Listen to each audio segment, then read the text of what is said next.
सम्राट पिता का संदेश। सैनिक राजगृह छोड़कर परदेश निकल गया। बाद में कई साल व्यतीत हो गए। प्रसन्नजीत राजा जीवन के अंतिम चरण में पहुंच चुके थे। उनके दिल में एक दिन विचार आया कि सैनिक को तिरस्कृत करके देश निकाल दे दिया, वह अब कहाँ होगा, सुख में होगा या दुख में। उसके बिना मेरे राज्य में अंधेरा है। इस राज्य का उत्तराधिकार मैं किसे दूं? 99 पुत्रों में से एक भी सुशासक बनने योग्य नहीं है। इस चिंता से महाराजा दुखी थे। कुछ दिनों के बाद सुख संबोधन बंजारा देश परदेश घूमता हुआ राजगृह में आए। राजसभा में जाकर प्रसेनजीत राजा को भेंट अर्पण की। वहां उसने देखा कि राजा, मंत्री आदि सबके चेहरे पर गहरी चिंता की लकीरें दिखाई रही है। वातावरण में उदासी झलक रही है। कारण जानने के लिए वह किंचित सोचकर बोला कि महाराजा, पहले जब मैं यहाँ आया था तब आपके 100 पुत्र थे, आज 99 ही क्यों है? महाराजा गदगद होते हुए बोले कि मेरे कटु वचनों से मेरा बुद्धिमान बेटा कहीं चला गया है। इसी कारण से मैं दुखी हूँ। आज दिन तक उसकी कोई खबर नहीं मिली, न जाने वह कहाँ होगा। बंजारे ने कहा, मालिक, मुझे उसका पता मालूम है। मैं व्यापारार्थ बेनातट नगर गया था, वहां मैंने उसे देखा था। भद्र नामक श्रेष्ठी के वहां घर दामाद बनकर रह रहा है। उसका बुद्धि चातुर्य देखकर उसे पूछा भी था कि क्या तुम सैनिक हो? तब उसने गुस्से होकर वक्र दृष्टि से मुझे चुप कर दिया। आप चिंता छोड़ो, सैनिक सुकुशल है। अगर मैं झूठ बोलूं तो मुझे बाल हत्या का पाप लगे। ये सुनकर महाराजा आश्वस्त हुए।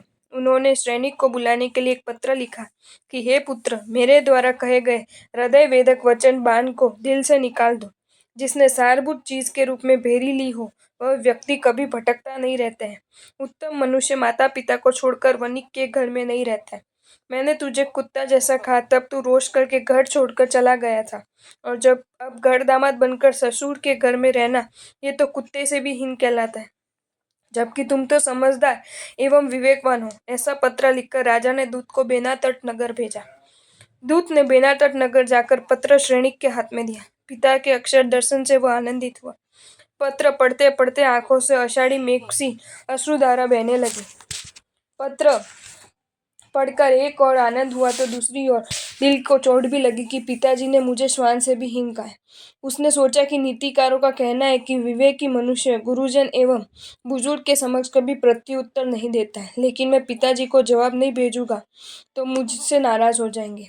ऐसा सोचकर उसने बुद्धिपूर्ण उत्तर लिखा कि पिताजी, राजा जब कोपायमान होता है तब बुद्धिमान पुरुष उस स्थान को छोड़ देता है।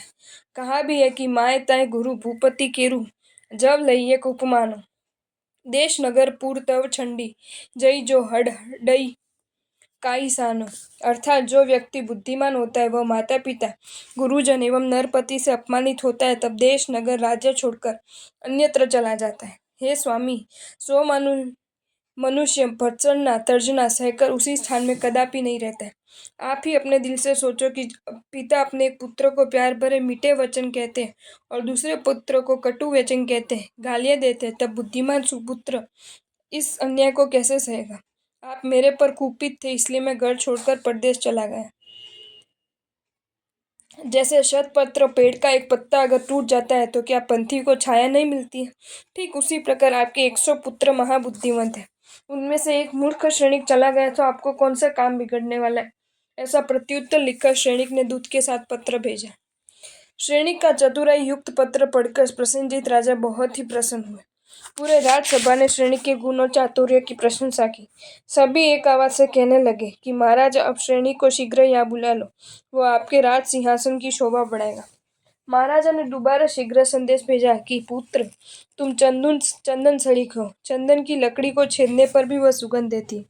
जैसे वन में बांस की लकड़ी बहुत होती है मगर स्तंभ के बिना आवास नहीं बनता है, उसी तरह 99 पुत्र यहाँ होते हुए भी स्तंभ समान तेरी कमी है। बेटा, लाख बकरियां इकट्ठी हो जाए तो भी एक सी की बराबरी नहीं कर सकती।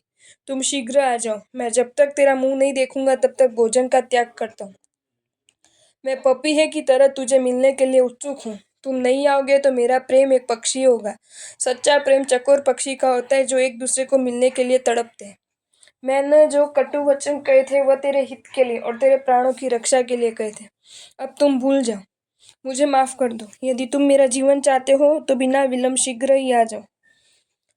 दूत द्वारा ये संदेश पत्र मिलने पर श्रेणिक का हृदय गदगद हो गया, आंखें बरसने लगी। संदेश वाहक के साथ श्रेणिक ने रत्न जड़ित स्वर्ण के आभूषण माता पिता के लिए 99 भाइयों और उनकी पत्नियों के लिए भेजे। साथ में संदेश भी कहलवाया कि मैं साथ देकर जल्दी से आ जाऊंगा। महाराज जब पुत्र वियोग से दुखी रहते थे, उनका शरीर व्याधिग्रस्त हो गया। अनेक वैद्यों ने अपना औषधों का प्रयोग करके चिकित्सा की, परंतु एक भी उपाय कारगर नहीं हुआ। तब महाराजा ने अपने मंत्रीश्वर को कहा कि आप स्वयं जाकर श्रेणिक को यहाँ ले आओ। उसे मेरी ओर से कहना कि जहाज में लकड़ी की पट्टियां अनेक होती है, मगर उनमें एक मुख्य आधारभूत होती है। वह खिसक जाती है तब जहाज डूब जाता है। मेरे कुल में तो मुख्य आधार स्तंभ है। मैं जानता हूँ कि तेरे जैसे नर रत्न जहाँ रहते हैं वहाँ सब कुछ पा लेते हैं। कहा भी है कि हंस रत्न गज केवड़ो मणि सुपुरुष निशंक, जी हाँ जहाँ सही तिहा रिद्धि पाम सही असंख। अर्थात हंस, उत्तम रत्न, उत्तम हाथी, केवड़ो मणि और सज्जन जहाँ जाएगा वहाँ अवश्य सम्मान, अपार रिद्धि संपत्ति पाता है। हे पुत्र, तुम गुण निधान हो, मेरे जीवन का भरोसा नहीं है, तुम शीघ्र आ जाओ। पिता का संदेश मंत्री स्वर से सुनकर श्रेणिक पिता से मिलने के लिए बेबाक हो गया और बोला, धिक्कार है मुझे, मेरे कारण पिताजी कितने दुखी है। जो पितृ आज्ञा का लोप करता है उसका जीवन ही व्यर्थ है। ऐसा सोचकर वहां से तुरंत नंदा के पास गया और बोला कि प्रिय, मेरा पिताजी ने मुझे शीघ्र बुलाया। पिताजी व्याधिग्रस्त है, इसलिए मैं पिता के पास जाना चाहता हूँ। तुम यहाँ तुम्हारे पिता के घर रहना। ये सुनते ही नंदा की आंखें बरस पड़ी। वह कहने लगी कि स्वामी, इस स्थिति में आप मुझे छोड़कर कहाँ जा रहे हो? मेरा आधार कौन होगा? मैं भी आपके साथ चलूंगी। क्या जल के बिना मछली नहीं जी सकती है, तो ये क्यों ही आपके बिना मैं नहीं जी सकूंगी। श्रेणिक स्नेहासिक्त वचनों से बोला, प्रिय, तुम गर्भवती हो, ऐसी स्थिति में साथ में कैसे ले जाऊं? अभी तुम यहाँ रहकर गर्भ का जतन करो और सुखपूर्वक यहाँ ही रहो। मैं वहां की परिस्थिति देखकर यथा समय तुम्हें लेने आऊंगा। नंदा की आंखें झलक पड़ी, कंठ अवरुद्ध हो गया। श्रेणिक ने उसे शांत करते हुए कहा, प्रिय, तुम आर्य सन्नारी हो, अभी मेरा कर्तव्य धर्म मुझे निभाना है। कर्तव्य धर्म कठोर होता है। एक और पितृ सेवा का कर्तव्य है, दूसरी और पति धर्म है। तुम ही बताओ मुझे किस धर्म का पालन निभाना चाहिए।